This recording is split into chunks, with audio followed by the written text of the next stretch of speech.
नमस्कार मित्रांनो, ऑपरेशन टायगरने सुरंग लावला. 6 बंडखोरांचा गट स्थापन झाला. शिंदेच्या शिवसेनेत कधी विलीन होणार? मोठी अपडेट काय आहेत आणि काय आहे ही बातमी आपण सविस्तर या चॅनलच्या माध्यमातून आज बघणार आहोत. चला तर मग मी सचिन नाईक आणि तुम्ही बघत आहात आपली राजनीती चॅनल. ऑपरेशन टायगर यशस्वी ठरले. 6 बंडखोर खासदारांनी स्वतंत्र गट स्थापन करण्याचं पत्र लोकसभा अध्यक्षांना कालच दिलं होतं. स्वतंत्र गट म्हणून त्याला लोकसभा अध्यक्ष ओम बिर्ला यांनी मंजुरी सुद्धा दिली. त्यामुळे उद्धव सेनेसमोर मोठं पेचप्रसंग निर्माण झालाय. तर 6 खासदारांचा हा गट शिंदे सेनेत कधी विलीन होणार याविषयी चर्चा सुरू झाल्या आहेत. 19 जून रोजी शिवसेनेचे 2 गट पक्ष वर्धापन दिन साजरा करणार आहेत. त्यापूर्वीच उद्धव सेनेत उभी फूट पडले आहेत.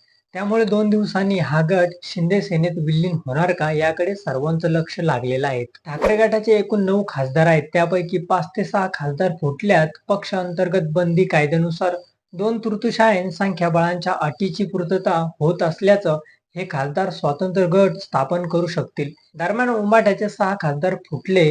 हे मात्र सगळं होत असताना उद्धव ठाकरेंच्या विश्वासू सहकार्याच्या ट्विटने सस्पेन्स वाढलाय. आमदार मिलिंद नावेकरांनी मंगळवारी रात्री 10:50 महाराष्ट्राच्या माजी पोलीस महासंचालक रश्मी शुक्ला यांना शुभेच्छा देणार एक ट्विट केलं. मात्र पोलीस संचालक रश्मी शुक्ला यांनी लोकयुक्त संस्थेच्या सदस्यपदी निवड झाल्याबद्दल हार्दिक अभिनंदन असं त्यांनी लिहिलं होतं. महाविकास आघाडीच्या सरकारच्या पदनात महत्वाची भूमिका असल्याचे आरोप झाले. त्यामुळे पक्षफोटीच्या उंबाठ्यावर आमदार नावेकरांनी त्यांचे अभिनंदन केल्याचे अनेकांच्या भुवया उचलल्या आहेत.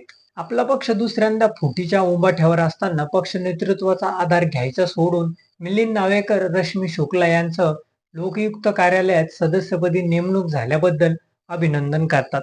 ज्या बाईंनी महाविकास आघाडीचं सरकार खिळखिळ करण्यासाठी आपलं पद वापरलं, एवढंच नव्हे तर फडणवीस आणि भाजपच्या एजंट म्हणून मुदतवाढ मिळून काम केलं, अशा व्यक्तींना शुभेच्छा देण्यासाठी उच्च कोटीचं औदार्य किंवा कोडगेपणा असला पाहिजे असं म्हणत राजकीय विश्लेषक दीपक पवार यांनी आमदार मिलिंद नावेकरांच्या पोस्टवर आश्चर्यजनक व्यक्त केलं आहे. दरम्यान ठाकरे गटाचे आपले खासदार फुटणार हे कळल्यानंतर संबंधित मतदारसंघातील शिवसेना पदाधिकारी आणि कार्यकर्त्यांना मातोश्रीवर बोलवून घेतले होते, जेणेकरून खासदार गेले तरी शिवसेनेचे पदाधिकारी आणि कार्यकर्ते आपल्या सोबत राहतील असा प्रयत्न होता. या माध्यमातून उद्धव ठाकरेंनी खासदारांवर दबाव निर्माण करण्याचा प्रयत्न केला. मात्र हे सगळं प्रयत्न फेल ठरलेले आहेत. तर तुम्हाला काय वाटतं याबद्दल हे आमच्या चॅनलच्या कमेंट बॉक्समध्ये नक्की कळवा आणि व्हिडिओ आवडला असेल तर चॅनलला लाईक आणि सबस्क्राईब करा. धन्यवाद.